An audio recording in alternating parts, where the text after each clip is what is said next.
Hi, everybody. Welcome to the Wedding Ceremony Podcast. We talk about anything and everything that has to do with wedding ceremonies. My name is Clint Hufton. With me is a gentleman that's going to bring back a delightful topic to all of us who know him well, the one and only J.P. Reynolds. Well, Clint, good to be with you as always. Nice to see you. I am so excited. If you're joining us for the first time, you should know that JP is an accomplished author.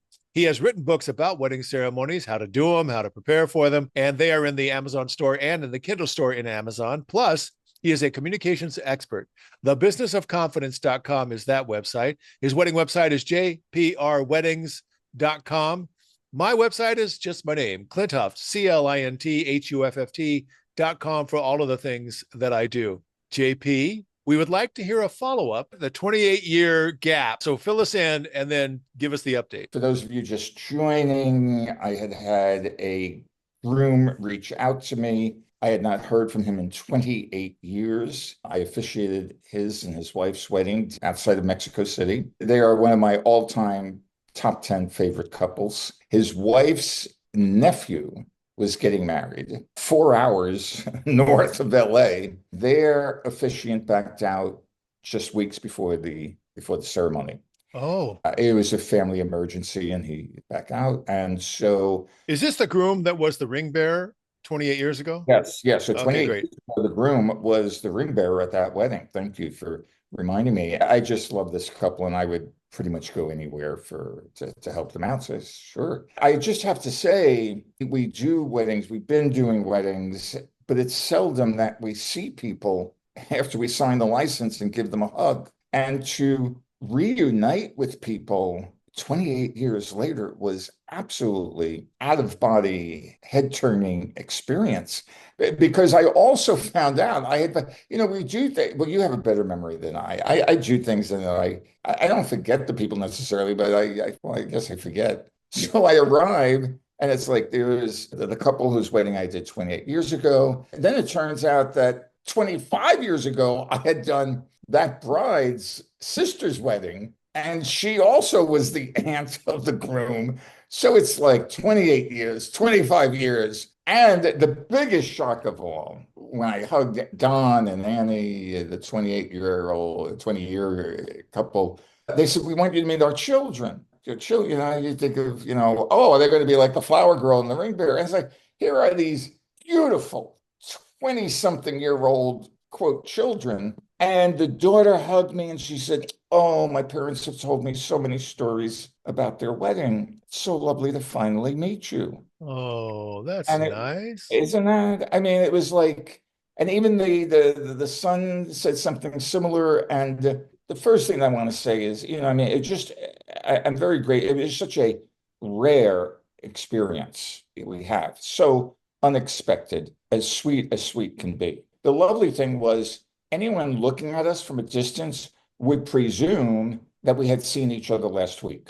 No awkwardness. The other thing that I would say pertinent to our podcast is, this past weekend I officiated a fabulous wedding for a fabulous couple at a fabulous venue, and it had a fabulous price tag to it. That's fabulous. A sit-down dinner for almost 200 people at this resort, and I flashed on the wedding for this other couple. It was a exquisitely sweet, lovely celebration. And it was held on the tightest of tight budgets. And it reminds me, as I have known, and as you know, and as we have discussed, it's nice to have money.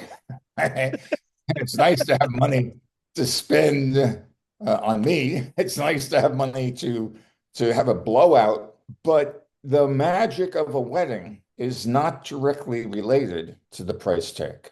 Absolutely. It is all about the love and the joy, the infectious love and the infectious joy that people bring to a celebration. Both weddings were equally sweet and equally delightful and equally filled with people crying during the ceremony, but it's all because of art. It's not about anything else. It was a nice reminder. Well, I like the story of you seeing these people 28 years later, and it's like you saw them last week. I Yeah. think that's fantastic that there was no awkward moments. None. Well, Imagine something different than that. I'm going to do a wedding in about a week and a half. The couple wanted to Zoom with me to kind of catch up and make sure everybody's on the same page and that kind of stuff, which is fine. Yeah. My promise to the couples is I'll meet with you as many times as you want to. So we going through, all the details of the ceremony and all that kind of stuff. And then near the end of the conversation, I don't know if the couple knows anything about me or what I've done, but he did say, by the way, there might be a couple of celebrities there. And I don't know if he said that because he didn't want me to freak out, but I said, okay. And he named one of them. And I said, I married him. And the couple said, what? Which time? Because this particular celebrity is now in his fifth marriage, not the most recent one, but the one before that. And then the groom said, I was at that wedding. This is in 2011. The guy's in the music business, the groom was. And so he had a 30-piece orchestra. And he says, my dad was the conductor of the orchestra at the wedding ceremony. And Wow. immediately all the memories of that particular event came flooding back to me. And I said, no kidding, that was your dad? And I just remember seeing that guy was really happy, the orchestra leader. In that particular wedding, I went to the rehearsal as well. Obviously, they rehearsed everything. And this groom was there. So, okay, 2011. So that was 15 years ago. And then all of a sudden it snapped into my awareness. I said, because I married this particular person 15 years ago to his ex-wife, I said, please let him know that I'm the officiant, and also let him know he doesn't have to talk to me. He doesn't have to acknowledge me at all because he's probably going to be there with his current wife. How awkward would that be if he struck up a conversation and said, oh yeah, this is the officiant when I married, and named the ex-wife. I said, please don't put him in that situation. Let him know. And he doesn't have to interact with me at all. It's okay. I don't want to put him on, any awkward situation. So when you said awkward, I thought, this is different. Well, Clint, I mean, is that really your motivation, or are you just afraid that he's going to start a fight with you and blame you for that marriage because your signature was on that marriage license? Yes, I mean, it's like that has nothing to do with it. That There were a lot of reasons why that particular marriage did not last. And that's all I'm going to say about that. All right, you and I have now definitely, beyond the shadow of a doubt, entered that territory, that world where there's no getting around the fact that we have been doing this for quite some time. Quite some time. Because at this past weekend's wedding, after the ceremony, a man comes up to me. I had done the wedding of the daughter of a celebrity a couple of years ago. Yep. This guest came up to me and he said, do you know so-and-so? And it was right after the ceremony, so I'm lost in my head. And it was such a random question. And at first it's like, well, everybody knows that celebrity. And then it's like, oh, no, wait a minute. I shook that celebrity. Yes, I do know that celebrity, I suppose, a smidge better than most other guys. Oh, well, I thought you looked familiar. I was at that wedding. Yeah, we're now at a point where we are bumping into our past at current weddings, definitely. Which is inevitable. Speaking of bumping into your past, you talked about, I mean, you always kind of kid about the fact that, your memory and my memory and all that kind of stuff. Well, just so you know, it is not uncommon for somebody to walk up to me at a wedding, not anybody that's getting married or connected to that particular wedding, but somebody will walk up to me and say, hi. You know what I mean? I assume if somebody comes up to me like that, they know who I am and there's some connection, but I don't know who they are. You married me. I said, how long ago was that? 5 years ago. Oh my gosh, no kidding. But we have kids now. But that initial, like, I don't remember you at all. I don't remember you at all, but doggone it, you know who I am. So let's ride that train. Oh, God, I feel like we should be in rocking chairs doing this podcast. Look at me. I'm like a front step here. I feel so bad in those moments. You do? I don't. But I do. Well, because I'm New York Irish Catholic, we feel guilty about everything. Oh, okay. But then I always say to them, I said, I am so sorry. I said, the last time I saw you, you were in a wedding, you were in a white dress and you were in your tuxedo. And I said, you look good now. I didn't recognize you outside of your last attire. And they laugh and then they show me, and we'll show you pictures of our 10 kids. See, I don't even want to go down that road. I don't even want to try to justify why I don't know who you are. I'm just going to go ahead and pretend I know who you are. Yes. And people are always very gracious because they know, why would we remember somebody just randomly coming up? I mean, if you engage with somebody in a business setting, and every time you see them, they're wearing business clothes. And then for some reason you run into them someplace and they're in shorts and a t-shirt or something like that. I don't always recognize those people because their appearance has changed dramatically. And if they say, "Oh yeah, we met at, or I know you from," or whatever the case may be, I immediately have to let my memory go back to when I saw them in a suit and think, "Oh, it's that guy." Okay. So the fact that somebody would come up to me, whether the last time I saw them they were in a bridal gown or not, doesn't really matter. Oh, no, you're right. You're right.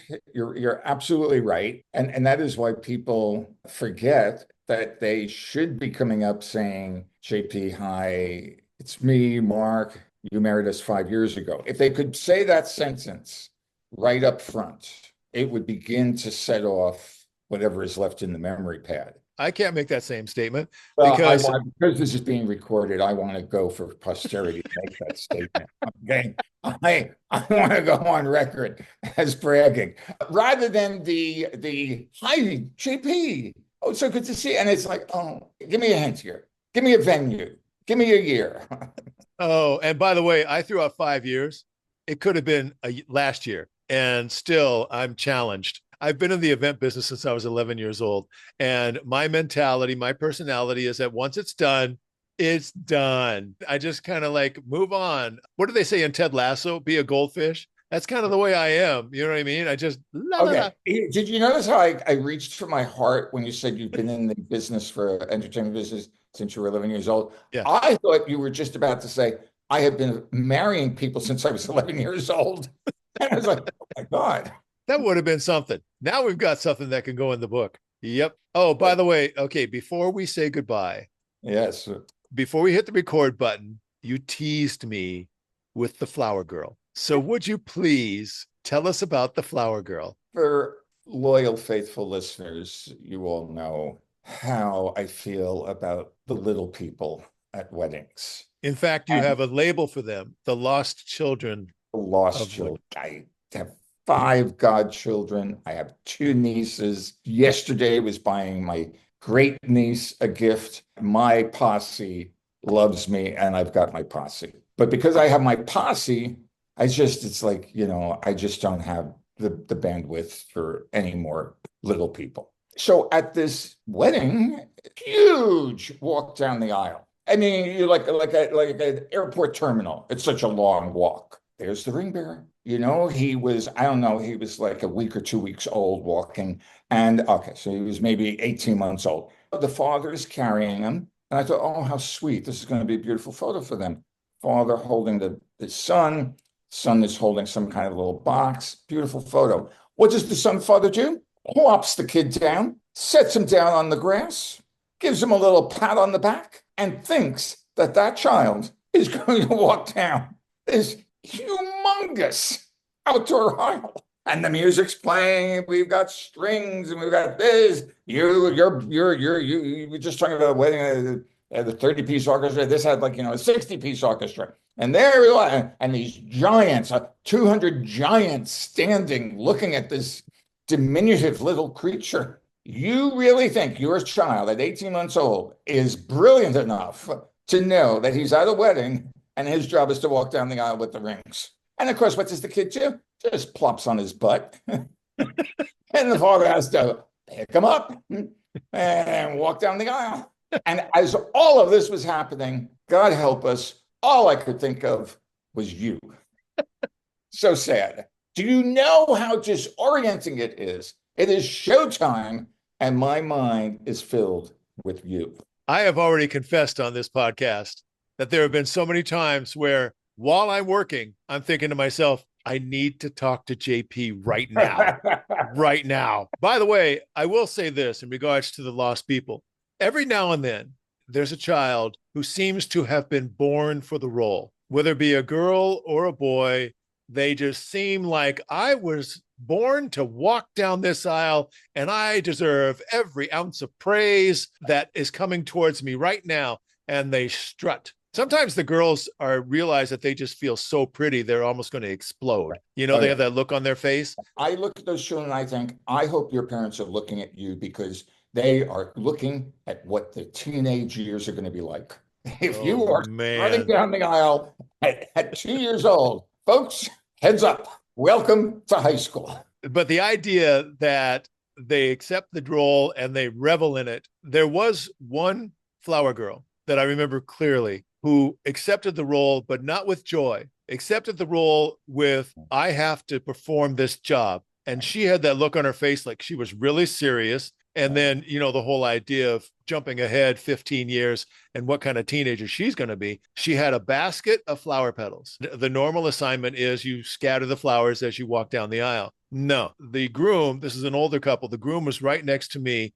That little girl walked without looking at anybody else, beeline right for the groom, took the basket, dumped all the flower petals on his shoes, and then went away. You take a beat and you just kind of soak up the moment. I looked down at the pile of petals and I looked at him and I go, that was awesome.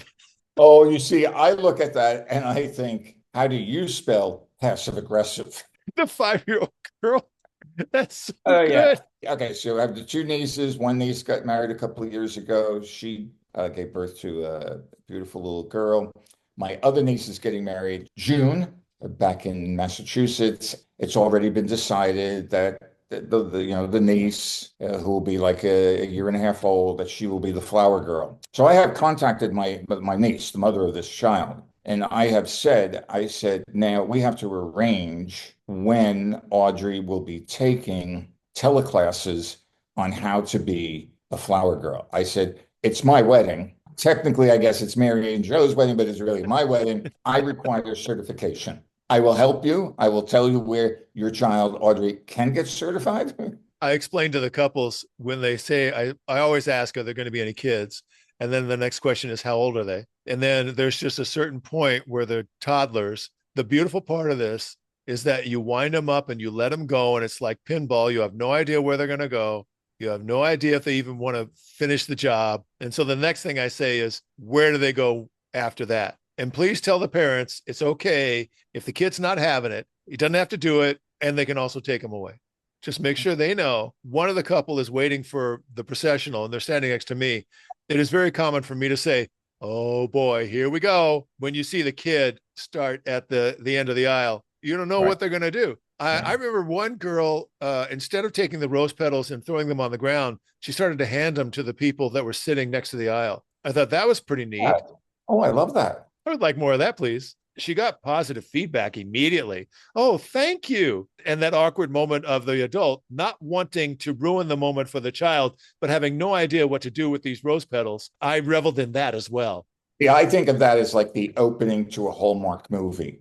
You see the little child handing out the rose petals to guests, and then you flash forward and 25 years later, and she's in a Colorado town and she's an event planner and then the romance unfolds. But anyway, that's how my brain thinks. That's very good. We'll submit that as soon as we can. So tell everybody how they can get in touch with you, JP. If anybody after this actually wants to get in touch with me, the website is jprweddings.com, and all means of communicating with me can be found on the website. There you go. Mine is my name, Clint Huff, CLINTHUFFT.com for all of the things that I do. Please remember that JP's books are in the Amazon store and in the Kindle store in Amazon. TheBusinessOfConfidence.com is where you can find him for communications coaching. That's it for this episode of the Wedding Ceremony Podcast. This is Clint, and on behalf of JP, we will see you next time.